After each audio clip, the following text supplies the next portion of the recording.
तो कल हम लोगों ने पढ़ा था कौन वंश? संगम वंश। कौन वंश? यानी विजयनगर में सर्वप्रथम किस वंश की स्थापना हुई?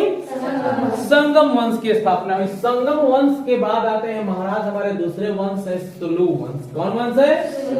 सुलु वंश। सुलु वंश सुलह करने वाले नहीं थे, सुलह को तोड़ने वाले। क्या करने वाले थे? तोड़ने वाले थे। और सुलु वंश हम लोग जानते हैं कि सैनिक कमांडर थे, यानी सेनापति थे। किस वंश में? संगम वंश में। कल का क्लास याद कीजिए लोग, संगम वंश में सेनापति थे। जब वो वंश कमजोर होने लगा तो उस वंश के राजा को टपका दिया लो, अपने राजा खुद क्या हो गए बन गया लो। तो सुलु वंश का प्रथम राजा थे सुलु नरसिंह देव राय। सुलु नरसिंह देव राय ये सुलु वंश के संस्थापक है, जिन्होंने संगम वंश को खत्म किया। संगम वंश के लास्ट राजा को मारा और खुद राजा बन गए। और याद रखना सुलु वंश क्या थे? सैनिक कमांडर। सैनिक कमांडर मतलब होता है सेनापति थे। क्या थे? सेनापति थे। यानी किसी भी राज्य की मुख्य पावर, मेन क्षमता किसमें होती है? शक्ति कहां होती है? सेना के पास होती है। सेना अगर पास में तो कुछ कर सकते हैं, सेना पास में नहीं तो इतिहास गवाह फ्रांस के राजा जो रेजिमेंट थी, वहां का जो शासक था वो जब अत्याचार करने लगा लोगों पर, तो उसका जो मुख्य सैनिक थी, मतलब सबसे विश्वसनीय सैनिक ब्रेंसकी थी, वही विद्रोह करी कि तुम्हारे हम साथ नहीं है, हम जनता के साथ हैं। राजा को गद्दी छोड़ के क्या करना पड़ा? तो सबसे जरूरी चीज है सेना। सेना अगर हाथ में है तो सोना भी आपके हाथ में है। तो यही विद्रोह को दे लो, राजा को मुआए लो और खुद वंश का क्या कर लो? नया वंश का संस्थापना कर लो, सुलु वंश। कौन वंश? सुलु वंश का प्रथम सम्राट बना कौन? सुलु नरसिंह देव, जिन्होंने राज किया 1485 ईस्वी से 1491 ईस्वी तक। याद रखना कब तक किया था? 1485 ईस्वी से 1491 ईस्वी तक संस्थापक राजा राज किए। उसके बाद आए थे थिम्भुपाल। क्या नाम है? अब कुछ साउथ का थोड़ा सा नाम है। कैसा नाम है? साउथ का नाम है, कर्नाटक ये सब है ना, साउथ एरिया में पड़ता है। तो थिम्भुपाल थे 1491 में। इससे मैंने ज्यादा दिन राज नहीं किए, एक साल राज के टपक गए। क्या हो गए बीच में? क्योंकि राजा लोग हैं, हमेशा युद्ध करते रहना पड़ेगा। अगर खुद को अपडेट नहीं किए, खुद को अपने आप को विरोधियों के समक्ष रखने के सामर्थ्य नहीं बनाए, तब तो विरोधी मार देगा। तो याद रखना आज के जमाने में भी लागू होता है। हम सब राजा हैं। हम सब क्या है? हम लोग को बहुत सारा विद्रोही है, सिपाही है, सैनिक है, दुश्मन है। खुद को उन सबके सामने टिकाए रखने के लिए खुद को दिन रात अपडेट करते रहना पड़ेगा। नहीं तो पुराने जमाने में रह रहेगा, कोई नहीं पूछेगा, चलने का भाव भी कोई नहीं पूछेगा। इसलिए खुद को अपडेट करते रहे, खुद को नया बनते। देखो एप्लीकेशन भी आता है ना, एप्लीकेशन टिप टॉप करता है ना मोबाइल में, हम लोग का ऐप कहते हैं। वो ऐप का आए दिन वर्जन बदलते रहता है। 2.4 है, 2.5 है, वर्जन बदलते रहता है। यानी ऐप अपडेट करता रहता है, नया नया चीज उसमें क्या करता रहता है? डालते रहता है। नया चीज नहीं डालेगा तो लोग पुराना को पूछता उसका भूल मत यदि कीजिए कि हम हैं पुराने, तो बस खुद को अपडेट करते रहना। अपडेट नहीं कीजिएगा, दुनिया में कोई आपका वैल्यू नहीं, कोई आपका वैल्यू पहचानेगा नहीं। तो मैं बताया ना कि तो थिम्भुपाल 1491 से मैंने 1491 ईस्वी में टपक गए। उसके बाद आते हैं इमाडी नरसिंह राय। इमाडी नरसिंह राय, थोड़ा सा नाम इनका याद रखना क्योंकि बहुत दिन तक कैदी रहने वाले हैं। किसके कैदी रहने वाले हैं? तुलु वंश के प्रथम राजा। देख लो यहाँ पे है, तुलु नरसा नायक के कैदी रहने वाले हैं। कौन? इमाडी नरसिंह। ससुरा नाम का राजा था, ससुरा नाम का राजा था, कोनो कुछ था ही नहीं। सुलु वंश का अंतिम राजा के रहे? इमरान से बहुत मारेंगे अभी है तो इमरान से ईमो। देखो इमरान जोड़ दो, इधर 9 इसमें अकाली रखा, उल्टे में जोड़ दो, बहुत मारेंगे। इमाडी नरसिंह राय, इमाडी नरसिंह राय द्वितीय। अब देख लो सुलु वंश के अंतिम राजा इमाडी नरसिंह राय 2 थे। ये 1491 से 1505 ईस्वी तक लिखित रूप में राज करते हैं। कौन रूप में राज करते हैं भाई? अब तुम लोग समझ रहे हैं लिखित रूप क्या होता है। अब देखो हुआ कैसे, जैसे ये राजा बने इमाडी नरसिंह राय, इनका सेनापति बन गया। इनका सेनापति बना तुलु नरसा राय, नरसा नायक। कौन बना सेनापति? तुलु नरसा। अब ये केवल नाम के राजा थे, सारा काम हम कौन करता था? तुलु नरसा राय। सारा काम धाम जितना भी था, मतलब एक तरह से समझो कि राजा कौन है? तुलु नरसा नायक। राजा कौन है? हई खाली नाम के, नाम इनका चल रहा है लेकिन काम किसका हो रहा है? तो सेम टू सेम हुए समझ लो, खाली सिग्नेचर मारे मारे इमाडी नरसिंह राय, कुछ पावर और दम हो ना रहे। असली राजा कौन रहे? तुलु नरसा अब धीरे धीरे ये करते करते करते तो पूरा विजयनगर साम्राज्य पर ही राज कर लिया। 1491 से पूरा हम ही राजा है, हम ही क्या है, पूरा विजयनगर साम्राज्य को 1491 ईस्वी तक अपने क्या कर लिया, अपने अधीन कर लिया, खुद राजा बन गया। अब देखो जैसे ही राजा बना इनको उठा के जेल में डाल दिया। किनको उठा के जेल में डाल दिया? इमाड़ी नरसिंह राय उठा के कर दिया जेल में, चुपचाप बैठ रहे हैं। लोग जान रहे राजा कौन है, इमाड़ी नरसिंह, लेकिन वास्तव में राजा कौन है? अब देख लो राजा कौन है, इमाड़ी नरसिंह, वास्तव में राजा कौन है? 1491 इसमें क्या कर लेता है, पूरा का पूरा विजयनगर साम्राज्य अपने अधीन कर लेता है। कौन कर लेता है? तुलु नरसा। लेकिन ध्यान देना है, तुलु नरसा नायक तुलु वंश का संस्थापक नहीं है। तुलु नरसा नायक तुलु वंश का संस्थापक नहीं है। क्यों? क्योंकि दूसरों के नाम पे क्या कर रहा है, राज कर रहा है, अपना वंश का संस्थापना नहीं कर रहा है। खेत किसी और का है, जोत रहे हैं हम, बटैया है, खेत अपने अधिकार पर गया, सारा अनाज अपने लेते, लेकिन अभी दस्तावेज किसी और के पास है। अब देखो होता क्या है, नरसा नायक ने इमाड़ी नरसिंह राय को कैद कर लिया और विजयनगर साम्राज्य को अपने अधीन कर लिया। पूरा जितना विजयनगर साम्राज्य था सबको अपने अधीन कर लिया, सबको अपने कस्टडी में कर लिया। राज तुलु नरसा नायक कर रहा था, लेकिन नाम सुलु वंश का ही था। किस वंश का था?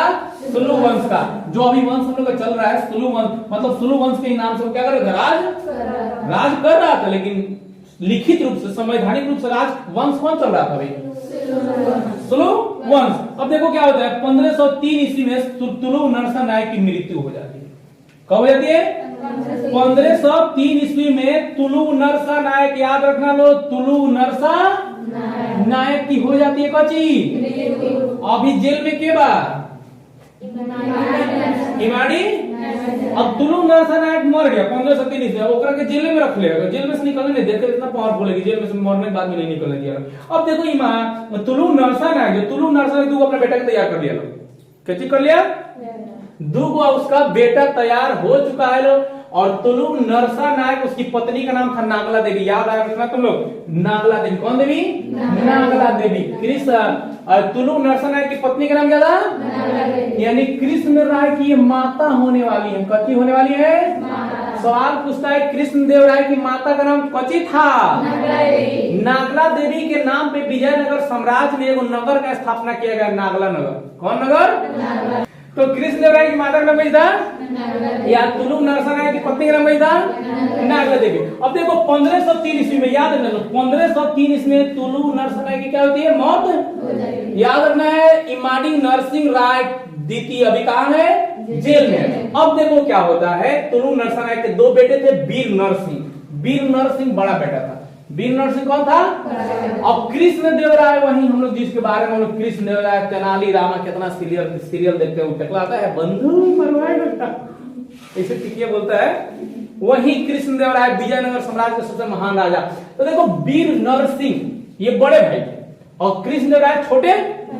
तो हिंदू धर्म ग्रंथ के अनुसार या उसके नियम के अनुसार उत्तराधिकार किसको जाता है?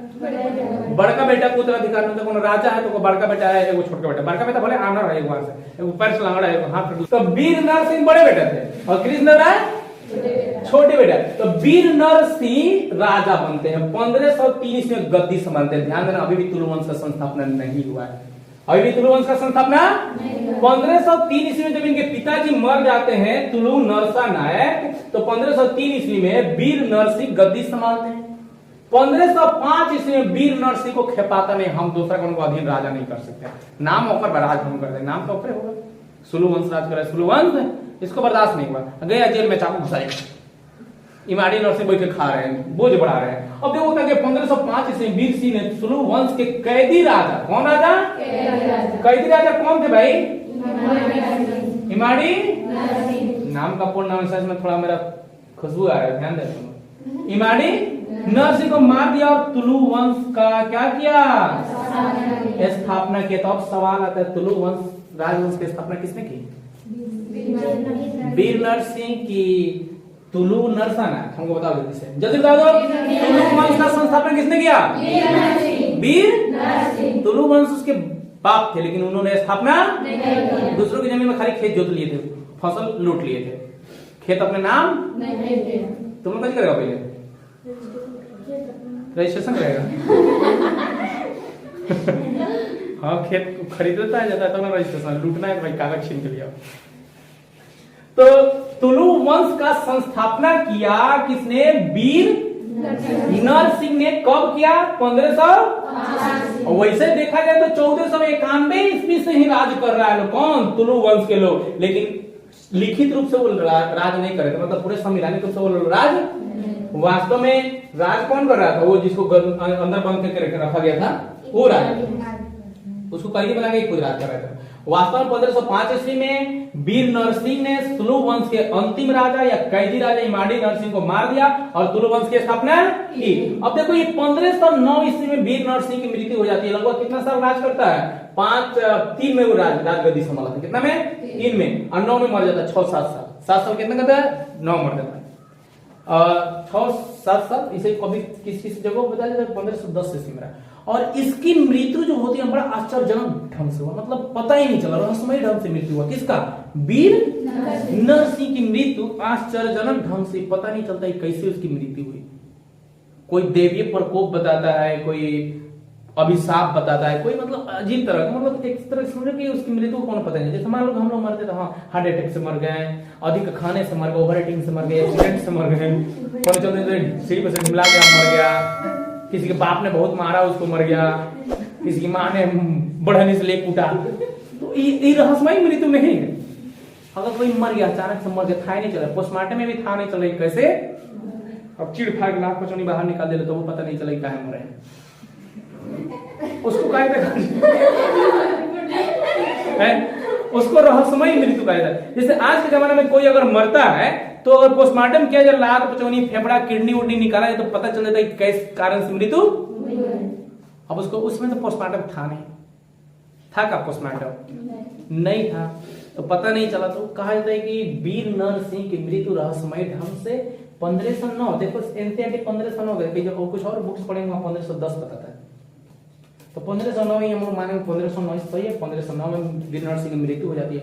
अब देखो वीर नरसिंह की जैसे मृत्यु होती है, विजयनगर साम्राज्य में बहुत बड़ा धमाका होने वाला, बहुत बड़ा तहलका मचने वाला, मतलब बदलाव होने वाला। जैसे हीरो की एंट्री, साउथ हीरो की एंट्री है तो सब उड़ने लगता, ट्रेन में सब पैर लगता है, वैसे सब स्टेशन सब गर्दा उड़ने लगता है, सब गर्दा उड़ा देता है, हीरोइन तो और गर्दा उड़ाती है सब।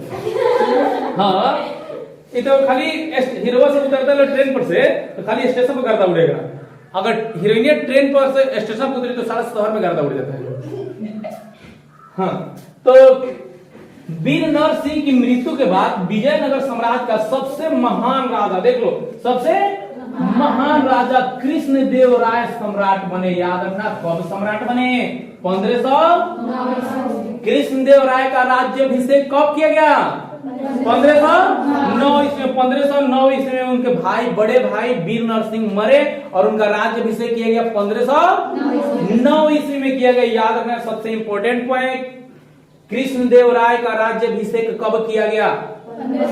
1509 ईस्वी में। देखो कृष्णदेव राय 1509 से लेकर 1529 ईस्वी तक शासन करते हैं, 20 साल। कितने साल? 21 साल। कितना साल?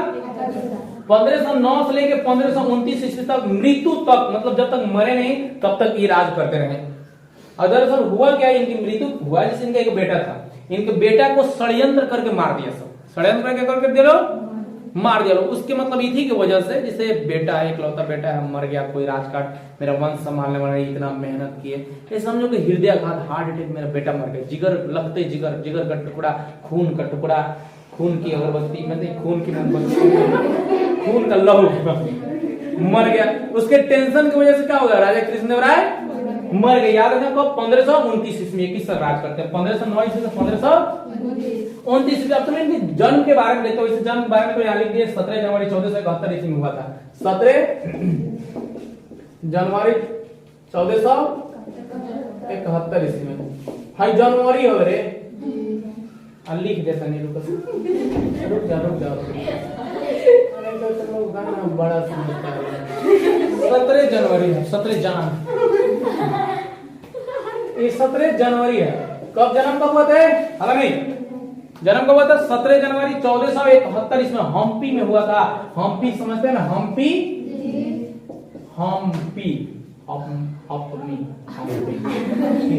कहाँ हुआ था? हम्पी में, जो विजयनगर साम्राज्य की राजधानी बना। विजयनगर साम्राज्य की, वैसे विजयनगर साम्राज्य की राजधानी हम्पी और डम्पी है जी। डम्पी, हम्पी हाथी, डम्पी डोम, हाथी वो बैठ के आया डोम इसलिए कहा हम्पी डोम। तो हम्पी राजधानी और डम्पी भी, ठीक है। तो लेते हैं, तो जन्म 17 जनवरी 1471 ईस्वी में कहा हुआ, हम्पी में हुआ। और ये सबसे कृष्णदेवराय इतने महान राजा तो थे, सबसे बड़ी बात ये थी कि ये साहित्य प्रेमी थे, बहुत बड़े विद्वान थे। कृष्णदेवराय क्या थे? बहुत बड़े विद्वान थे, और विद्वानों की खूब ज्यादा मतलब इज्जत आबरू भी करते थे। इनके दरबार में बहुत सारे विद्वान रहते थे, उसी में था चतुर रामलिंगम। क्या नाम था उसका? रामलिंगम, रामलिंगम नाम था ना। तेनाली रामलिंगम, तेनाली रामा उसका बाद में नाम पड़ा, तेनाली रामा, उसका नाम था रामलिंगम। क्या नाम था? वास्तव में उसका नाम था रामलिंगम। देखो यहाँ पे उनका मंत्री था, सलाहकार, मंत्री कहे या सलाहकार कहे, रामलिंगम था। रामलिंगम बहुत ही चतुर था, बुद्धिमान था, बहुत ही चतुर और बुद्धिमान था। सीरियल तो देखा ही है तुम लोग, बहुत ही चतुर और बुद्धिमान था। सबसे ज्यादा चतुर इधर तो टिक भी उसका राय देता था, कब को ठीक था ना, तेनाली रामा सीरियल देखा ना, उसका टिकिया भी उसको राय देता है, ये बंद हुई बात ठीक नहीं है जबरदस्ती उसको टिकी करता है, और टिकी खाली उसी को सुनाई देता है, किसी और को सुनाई नहीं देता। अब देखो इसका वास्तव में नाम रामलिंगम था, लेकिन ये तेनाली राम से प्रसिद्ध हुआ। तेनाली राम, तेनाली रामलिंगम को किस नाम से जाना जाता है? तेनाली राम के नाम से जाना जाता है। और जानते हैं तेनाली राम क्यों जाते थे? इसके गांव का नाम तेनाली था। गांव का नाम क्या था? तेनाली। रामलिंगम के गांव का नाम क्या था? अब ये तेनाली गांव से आया था ना, तेनाली सीरियल देखेगा तो सब समझ में आ जाएगा।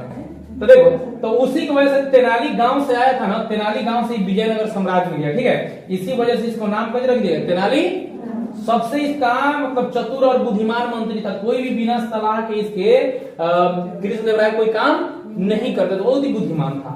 इसका नाम तेनालीराम हो गया। और ये विद्वानों का बहुत आदर करता था। जानते हैं कि हीरा का आदर जौहरी ही करता है, सोने की कीमत कौन जानता है? हीरे की परख कौन करता है? जौहरी ही। तो कृष्णदेव इतना सब जितना भी राजा बना था ना, सब कौन पढ़ा लिखा उतना विद्वान नहीं था जितना कृष्णदेव। तो इनके शासन काल में इनका इतना ज्यादा फेमस हो गए थे, इतने ज्यादा प्रसिद्ध हो गए थे, इतने ज्यादा लोकप्रिय हो गए थे कि लोक कथाएं भी इन पर बनने लगी थी। लोग अपने बच्चों को तेनालीराम की कहानियां सुनाया करते थे कि तेनालीराम ऐसे हैं वैसे हैं, ये राजा रानी की कहानी सुनते हैं लोग, उसको लोक कथा कहा था। उस लोक कथा में कृष्णदेव राय की कहानियां बनने लगी थी। सोचो अपने जीवन काल में इतने प्रसिद्ध हो गए थे, किसी भी राजा को इतनी प्रसिद्धि नहीं मिली। वो राजा थे विक्रमादित्य, अवंती वंश के, अवंती जनजाति के। कौन जनजाति के? अवंती जनजाति के एगो राजा थे विक्रमादित्य। कौन थे? वो जो 9 रत्न रखने की प्रक्रिया चालू की थी। क्या चालू किए थे? 9 रत्न, मतलब 9 सबसे बेस्ट विद्वान को अपने दरबार में रखा जाएगा, सही समय पर उनको सही सलाह। उसी का अनुसरण किए थे राजा कृष्णदेव राय अपने राज में। और इन्होंने 8 महान कवियों को, किसको? 8 महान कवि को अपने राज्य में, अपने दरबार में रखे थे, जिनको अष्ट दिग्गज के नाम से जाना जाता था। पूछता है अष्ट दिग्गज किसके राज में थे, किसके शासन काल में थे? अष्ट दिग्गज किसके शासन काल में थे? कृष्ण। इनका अनुसरण अकबर किया था, बादशाह अकबर किया था। वो अपने दरबार में 9 रत्न रखा था। पता है तुम लोग को? तानसेन और बीरबल उसी 9 रत्नों में से 2 थे। इनके मतलब इनका अनुसरण किया था कौन? अकबर किया था। और ये अनुसरण किए थे किसका? विक्रमादित्य। किसका? विक्रमादित्य का। किसका? चूंकि रखने की शुरुआत जो थी, सबसे पहले नवरत्न रखने की शुरुआत विक्रमादित्य ने किया था। किसने किया था? खैर आगे बढ़ते हैं हम लोग। तो ये बहुत ही इतने ज्यादा बहुत ही साहित्य प्रेमी थे, बहुत ही बड़े विद्वान थे, और इस साहित्यकारों की, कवियों की बहुत इज्जत है। इनके दरबार में बहुत सारे साहित्यकार लोग आते थे केवल पुरस्कार लेने, बहुत विद्वान थे तो पुरस्कृत किए जाते थे। इनका जन्म देखिए 17 जनवरी 1471 को हम्पी में हुआ था। साहित्य प्रेमी थे, बहुत प्रमुख इन्होंने रचनाएं भी की। अमुक्त माल्य, अमुक्त माल्यदी तेलुगु भाषा में है। किस भाषा में? अमुक्त माल्यद। पूछा हुआ सवाल है, अमुक्त माल्यद किसकी रचना और किस भाषा में लिखी गई? तो तेलुगु भाषा में लिखी गई। और किसकी रचना है? और जानता है लोग, कन्नड़ भाषा की, तेलुगु भाषा के 5 गो महाकाव्य है ना, 5 गो महाकाव्य में से एक प्रमुख है। 5 गो में से एक है, 5 महाकाव्य में से एक है। 5 महाकाव्यों में से एक है। अब देखो हम लोग कहते हैं ना महाकाव्य, जैसे महान रचना, जैसे गीता हो गया, कुरान हो गया, महाभारत हो गया, रामायण हो गई, महाकाव्य है। समझिए तो उस तरह के तेलुगु भाषा के 5 महाकाव्य है, उनमें से एक प्रमुख है। सोचो कितने ज्यादा विद्वान थे राजा कृष्णदेव। अमुक माले जो तेलुगु भाषा में लिखे थे, इनको संस्कृत की भी जानकारी थी, संस्कृत के बहुत बड़े विद्वान थे। जाम्बवती कल्याण, जाम्बवती कल्याण एक किताब है, एक मतलब का महाकाव्य है, इसको संस्कृत में उन्होंने क्या किया था, लिखा था। अब चलो आते हैं हम लोग, इतना तो देख लिए, मंत्री के देख लिए, रामलिंगम था, उनका तेनालीराम नाम क्यों पड़ा, क्योंकि वो तेनाली गांव से पूछता है। तेनाली राम का वास्तविक नाम रामलिंगम है, कौन है, इनका तेनालीराम क्यों पड़ा, तेनालीराम नाम क्यों, क्योंकि उनके गांव का। तो हम लोग देख लिए, एक बार और रिपीट करते हैं, ध्यान से सुनना, ठीक है। चलो एक बार और करते हैं। सबसे पहला वंश विजयनगर साम्राज्य में कौन है, संगम वंश। संगम वंश का सबसे, संगम वंश के खत्म किया तुलु वंश। तुलु वंश के जो सैनिक कमांडर थे लोग, सैनिक कमांडर जो सबसे पहला उनका राजा बना सुलु वंश का, सुलु नरसिंह देव राय। अब इसी का सुलु नरसिंह देव राय है ना, तो इसी वंश का नाम क्या कर दिया गया, रख दिया गया सुलु वंश। सुलु नरसिंह देव राय सुलु वंश का संस्थापक था, सुलु वंश का प्रथम सम्राट बना 1485 ईस्वी से 1491 ईस्वी तक। उसके बाद आया थिम भूपाल 1491 में, एक उसी साल मर गया, खत्म हो गया। उसके बाद लास्ट राजा था इमाडी नरसिंह राय। इमाडी दूसरों का छीना हुआ ज्यादा दिन तक नहीं रहा था, ये छीना लो राज देख लो, अब ये भी छीनता भी ज्यादा दिन तक नहीं रहता है। इमाडी नरसिंह राय द्वितीय 1491 से 1505 ईस्वी तक राज किया। इसको कैदी कर लिया, कौन कैदी कर लिया, तुलु नरसा नायक कैद कर लिया, और इमाडी नरसिंह राय का सेनापति था। ये किसका सेनापति था, जो हिरासत थे ना, उनका सेनापति नरसा नायक ने इमाडी नरसिंह को कैद कर लिया और विजयनगर साम्राज्य को अपने अधिकार में कर लिया। राज तुलु नरसा नायक कर रहा था, ध्यान देना, राज तुलु नरसा नायक कर रहा था, लेकिन सुलु वंश का ही था। किस वंश का था, वंश कौन था, सुलु वंश था।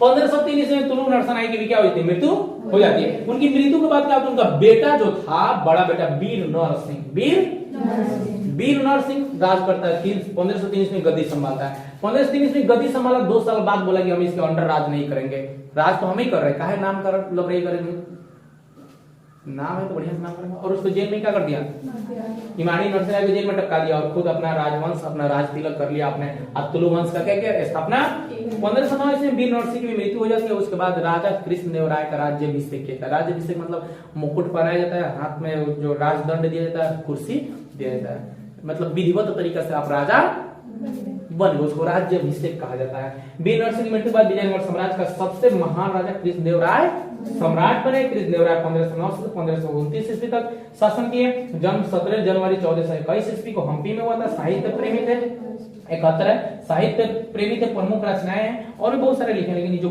ज्यादा फेमस वो लिखे अमुक माल्य, जो 5 तेलुगु भाषा के 5 महान महाकाव्यों में से एक है। जाम्बवती कल्याण संस्कृत भाषा में लिखा गया, वो तेलुगु भाषा में लिखा गया, याद रखना है। क्लियर है यहाँ तक, कोई दिक्कत नहीं, यहाँ तक आप सबको लिख लिया हो, ठीक। तो देखो अब हम लोग देख लेंगे कृष्णदेव राय मतलब एक इनका चतुर्दिक विकास होता है। कोई किसी किसी का विकास होता है खाली शारीरिक विकास होता है, खुद मांगा खाली लमढेर हो जाला, लेकिन बुद्धि का विकास है नहीं होता है। घर के लोग कहते हैं खाली देखा ना देहवा बढ़ गया, बुद्धि बुद्धि नहीं बढ़। सुन ले पड़ेगी ना, सुना है लोग, हाँ 70 वर्ष की बुढ़िया करिए, हाँ सुने तो देहवा उम्र के साथ तो बढ़ेगा ही भाई, 70 वर्ष का तो उम्र तो बढ़ेगा भाई, ऐसा थोड़ी उम्र नहीं बढ़ेगा।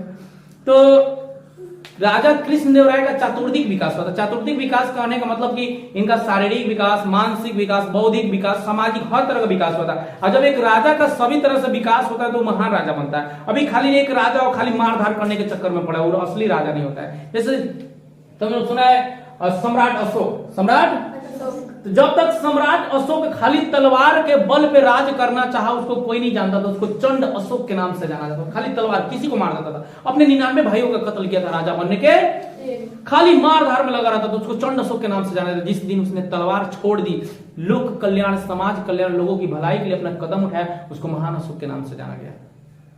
तो केवल तलवार के बल पे हम किसी पे राज कर सकते, याद रखना लो, तलवार के बल पे, शक्ति के बल पे किसी पे आप राज कर सकते, किसी के शरीर पर राज कर सकते, लेकिन किसी के दिलों पर राज, उसके लिए तो आपको भलाई करना पड़ेगा, उसके लिए तो सेवा। तो चंड अशोक तलवार के बल पे लोगों के शरीर पर राज किया, लोगों पर राज किया, उनके दिलों पर राज तब किया जब उसने तलवार का त्याग। तो याद रखना, दुनिया में भी अगर किसी को गुलाम बनाना है तो तलवार के बल पर मत गुलाम बनाइए, उसको अपने प्रेम से, उसको अपने सद्भावना से, दया से, भक्ति से गुलाम बनाएगा, और वो गुलाम जो बनेगा ना, जिंदगी भर के लिए गुलाम बनेगा।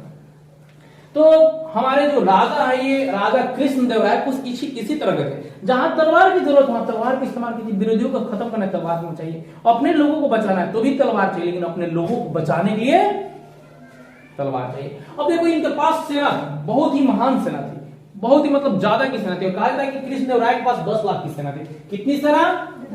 10 लाख सेना था। मतलब उसमें पैदल, घुड़सवार, रथ, तोप, हाथी, घोड़े सब कुछ मिला के कितने सेना थे? और एक स्पेशली सेना थी, सेना की एक टुकड़ी थी। जब राजा कृष्णदेवराय चलते थे तो वो सेना अपने साथ लगते थे। स्पेशली ट्रेंड सेना थी। वो स्पेशली किसके लिए थी? वो कोई सेना होना लेकर उसको नहीं जाता था, क्योंकि देख लिए थे राजा कृष्णदेवराय। इतिहास लोग कहते हैं कि इतिहास बेकार है, इतिहास पढ़ने से का फायदा बा? इतिहास पढ़ने से बहुत फायदा बा। अब ये राजा कृष्णदेवराय देख रहे हैं कि अब तक जितने भी राजा बने हैं ना, सबको उनका सेनापति उनको हड़प लिया। क्या कर लिया? हड़प लिया। कब हड़पा? जब राजा कमजोर हो गए, सेनापति क्या था? मजबूत। तो इस मतलब दुर्भावना को, चाहे इस कमी को उसने बहुत ध्यान से समझा, अपने इतिहास को देखा, अपने पुराने लोगों को, पूर्वजों को देखा और कैसे क्या किया कि अपने लिए एक स्पेशल सेना बनाया जो उसके लिए सर कटा सकता है लेकिन कभी धोखा।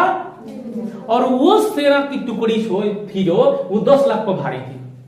सोचो कैसा सेना बनाए थे। और उस सेना के सेनापति खुद राजा कृष्णदेवराय। कौन सेनापति? कौन भाड़ा के किराए का 10,000 20,000 देकर नहीं रखे थे, खुद सेनापति थे वो उस सेना का।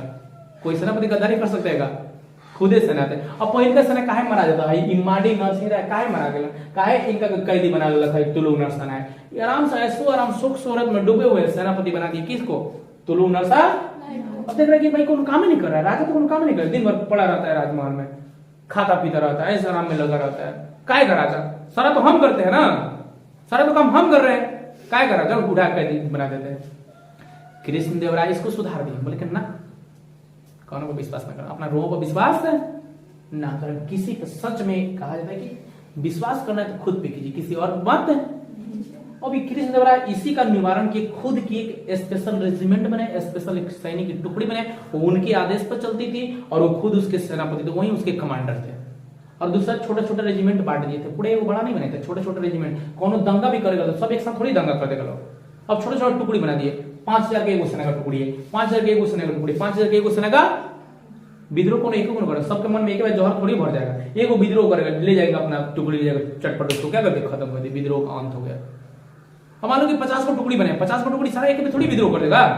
अब विद्रोह करेगा तो अलग अलग, उस सब में भी मतभेद हो जाएंगे, हम राजा बनेंगे, हम राजा बनेंगे, हम राजा, इनका काम आसान हो जाएगा। ये वो कौन सेनापति नहीं बनाए थे।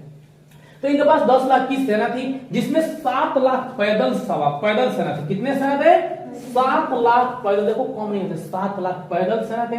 घुड़सवार थे 22,000, मतलब घोड़े पे चलना टिक टिक टिक टिक टिक। कितने थे? 22,000। हाथी इनके पास 1,000 थी। कितने हाथी थी? 1,000 हाथी में सिर्फ जो इनकी रेजिमेंट थी ना, उनके पास 651 हाथी था। यानी कृष्णदेव राय का जो अपना सेना का टुकड़ी स्पेशल था, उसमें 651 गो हाथी था। और दूसरा जितना सेना था लोग उसको दिए थे 1,000 में से अलग अलग। अपने पास खुद कितना हाथी रखे हैं? हाथी से कुछ टमा। उसके बाद रथ इनके पास 2,000 थे। कितने रथ थे? 2,000 रथ थे और 15,000 तोप था, ढिचका गोला बारूद उगलने वाला। कितना था? अब इस सब सेना के सामने कौन टिक पाएगा? अपने पूरे शासन काल में 14 को युद्ध किए कृष्णदेवराय। कितना युद्ध? 14 को युद्ध में। तुम लोग सोच लो, इनकी सेना इतनी मजबूत थी, इतनी ताकतवर थी, इतनी अनुशासित थी, ट्रेंड थी, प्रशिक्षित थी कि एक भी युद्ध नहीं हारे। रिकॉर्ड बना दिया भाई, एक पर एक युद्ध जीते जा रहे हैं। विराट कोहली शतक मारते जा रहा है, उस तरह एक पर एक युद्ध क्या होते जा रहे हैं। 14 को युद्ध का पूरा 14 को युद्ध बंदा क्या कर गया, इसलिए अपने उम्र में, अपनी जिंदगी में इतना फेमस हो गया।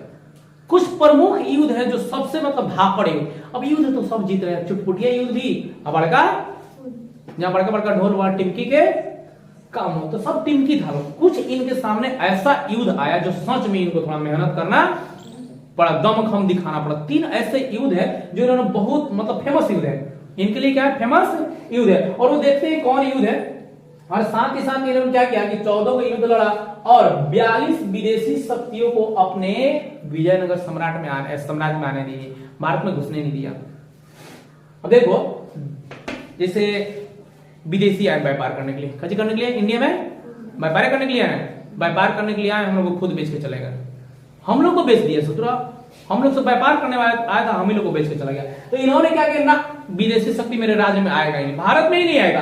42 विदेशी शक्तियों को खदेड़ के बाहर आया, नहीं हम राज हम तुमको आने ही नहीं देंगे, हम तुमसे कोनो बिजनेस नहीं करना, हम जितना है उतना ही में खुश हैं। हम ग्लोबलाइजेशन, लिबरलाइजेशन एंड कच प्राइवेटाइजेशन कह के अपने देश को बर्बाद कर दिया। अभी के जमाने में ठीक है, लेकिन उस जमाने में ठीक है वैश्वीकरण, निजीकरण और क्या कहते हैं उसको, निजीकरण।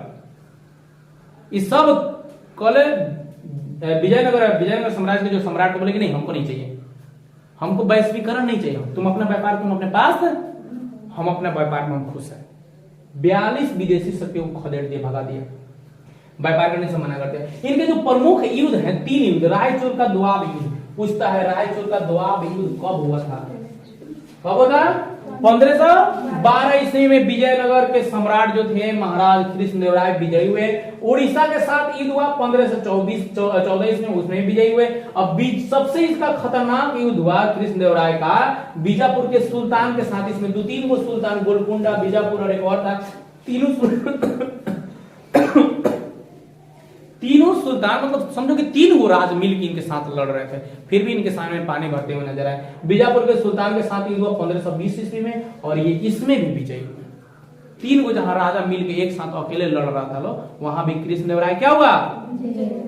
सब में विजयी हुए। चलो आगे बढ़ते हैं। बहुत हुआ युद्ध, अब आते हैं शांति के कार्यक्रम में। इनके दरबार में कितने 8 गो महान कवि थे। कितने महान कवि थे? 8 महान कवि थे, जिनको अष्ट दिग्गज के नाम से जाना जाता है। किस दिग्गज के नाम से? अष्ट दिग्गज के नाम से पूछता है। अष्ट दिग्गज किसके राज में थे, किसके शासन में थे, किसके वंश में थे, किसके समय में थे? तो क्या जवाब होगा हमारा? कृष्णदेव। कोई दिक्कत है यहाँ तक? जल्दी से नोट कर लीजिए।